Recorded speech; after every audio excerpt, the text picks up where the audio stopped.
Alam nyo ba po na delikado ang sobrang tagal ng pag-upo? Okay, minsan di natin pinapansin yan. Isip natin, upo tayo, relax tayo, ano magiging problema? Pero ngayon, isa na to sa risk factor ng pagkamatay. Dati iniisip natin, sigarilyo, alak, yan ang mga masasama, di ba? Air pollution. Ngayon, pag-upo ng matagal. Ang dami ng pag-aaral, ayan o, ang dami ng pag-aaral. Pag nakaupo, more than 7 hours, 8 hours in a day, ang daming sakit makukuha. Kasama ang diabetes, sakit sa puso, higher risk ng pagkamatay. Mas umiiksi pa yung buhay. Kaya dapat baguhin na natin yung lifestyle natin. Ito, dati, ang risk factor ng pagkamatay ay, ito number 1, high blood. Diba? Pag na high blood, may stroke, may heart attack, ayan, bilang cardiologist, alam ko yan. Number 2, sigarilyo. Tama yan. Number 3, diabetes. Yan, no? Risk factor sa pagkamatay. Ngayon, magugulat kayo, ang number 4, biglang tumaas, laging upo, kulang sa exercise. Naging number 4 risk factor na. Oh. Tinalo pa niya ang cholesterol, alcohol, unsafe sex. Tinalo pa niya lahat. Oh. Tumaas ng tumaas, magugulat kayo sa datos. Actually, sa buong mundo, padami ng padami ang nagkakaroon ng sakit dahil sa pag-upo. Ano yung mga 12 possibilities? Number 1, mas mataas ang risk ng heart disease at heart attack. May ginawa silang pag-aaral ito. Ang pag-aaral nila, chinek nila yung sakit at haba ng buhay ng mga driver compared sa konduktor. Diba? Yung konduktor naglalakad sa likod eh. Nakita nila, yung mga konduktor, mas mahaba yung buhay. Yung mga driver, dahil upo sila buong araw, mas nagkakaroon ng sakit sa puso. 2 times more likely to get heart disease kumpara sa mga nakatayo. Number 2, nakakaikli ng buhay. Diba? Pinakita ko sa inyo, mayroong mga pag-aaral yan na dahil nga tumataas yung mga chronic diseases, kaya umiikli ang buhay.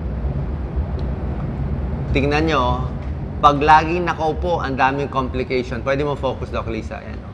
Pati sa utak, okay, mabilis mag-ulyanin.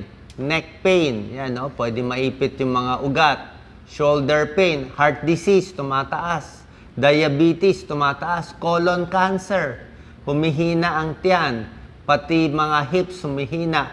Yung likod, L4, L5, sumasakit. Pati pancreas nga, eh. Nagkakaproblema din.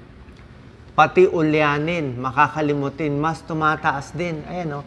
Heart disease, diabetes, stroke, high blood pressure, high cholesterol. Hindi malinaw.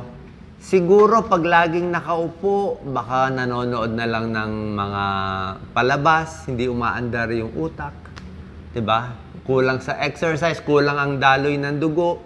Kaya pati yung daloy ng dugo sa utak, hindi rin maganda, kaya mabilis maulyanin ang laging nakaupo.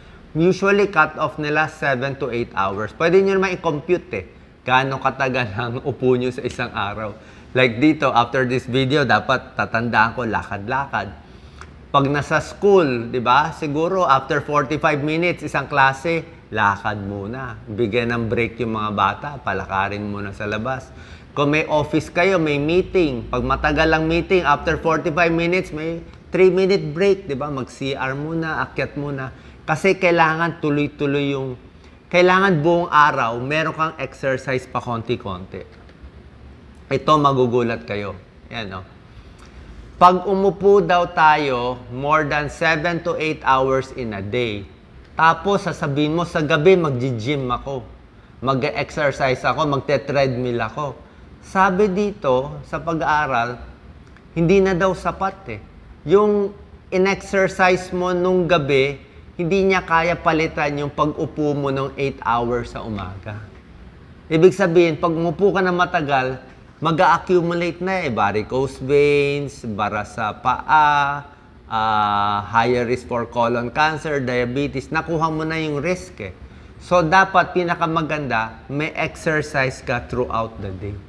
So, every hour, dapat nga yung iba nga tina-timer pa eh. Every 45 minutes, nagre-ring yung relos nila para makaalala na dapat na maglakad. No? Nawawala din yung exercise benefits. Mamaya may tips tayo. Odds for diabetes, tataas din. 'Di ba? Laging nakaupo, mas marami nakakain, 'di ba? Para nga bumaba blood sugar, exercise ang sikreto. Pag matagal nakaupo, headache, brain fog, heart disease, pati yan, carpal tunnel, knee pain, poor circulation, diabetes, yan. Ito pinakaayaw natin sa lahat. Pag matagal nakaupo, ayan, magkaka-varicose veins kasi naiipit nga eh. Para nga mawala varicose veins, pwede mag-compression stockings, papalakasin yung mga muscle, tsaka galaw-galaw, lakad-lakad. Diba? Kahit nakaupo, kung galaw-galaw, kaya nga sa airplane, diba? Sa airplane may mga exercise kahit nakaupo, ini-stretch mo. Pero pinakamaganda, makatayo-tayo, makalakad-lakad. Kung hindi, pag nag-varicose veins, ang next step niyan magiging manas. Pag nagmanas yan, ang pinakaayaw natin sa lahat, ito ang deadly na complication ng varicose veins. Pwedeng magbara yung malalaking ugat sa loob. Yung mga deep veins, yan ang delikado. Pag yung deep veins ang lumaki at nagbuo yung dugo, deep venous thrombosis yun. Pag namuo yun, nag-blood clot yan, kakaupo, pwede matanggal yung dugo eh.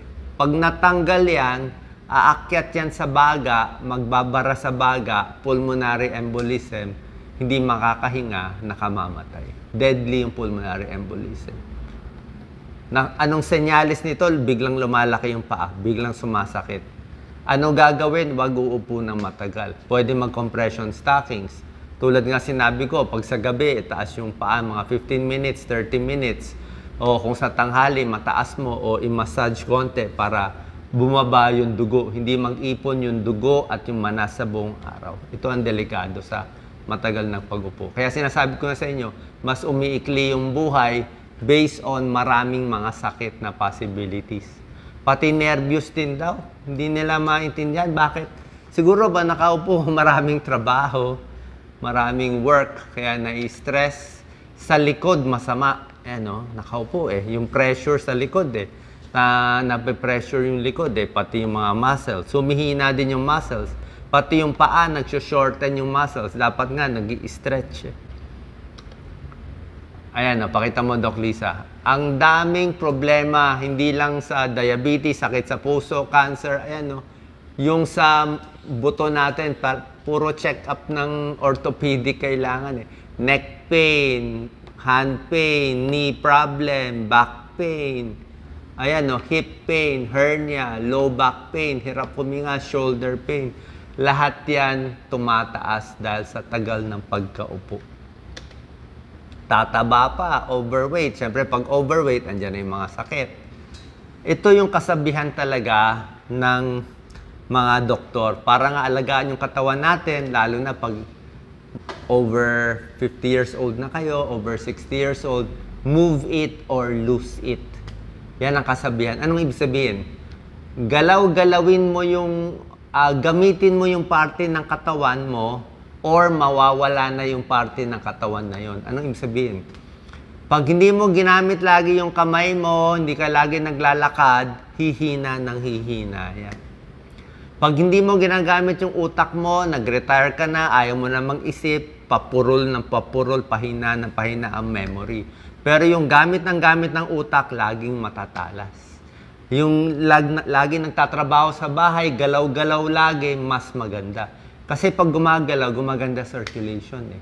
Circulation pag naglalakad tayo, naglalakad good circulation sa paa, sa puso, pati sa utak.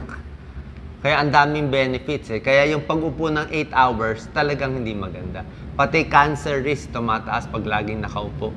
Colon cancer, endometrial cancer, lung cancer, pati breast cancer. Kaya i-adjust natin yung buhay natin, i-compute natin. Actually, kung gusto mo, pwede ka mag-siesta sa tanghali o every hour may break ka, may lakad ka konti. Yung mga gawaing bahay, ikaw na lang gumawa. Ito, nagtatrabaho siya, nakatayo, gumagalaw-galaw. Habang may kausap sa telepono, lakad-lakad. Mag-alaga ng pets, di ba? So, dapat throughout the day, may exercise. Hindi pwede lagi nakaupo. Yan. Meron tayong mga stretch, pwede nyo gawin within the day para mabawasan. Sana po nakatulong tong video. Simpleng-simple lang, pero delikado po. Lalo na ngayon, traffic, ang dami nating paperwork, puro computer, puro online, lalo na yung mga bata. Kahit yung mga bata, yung mga teenager pa ngayon, ang pinakamatagal umupo sa lahat. Sila pa pinakamatagal. Kasi lagi nga online sila eh. Kaya pwedeng tumaas ang mga risk nila. Kaya mag-ingat po. Salamat.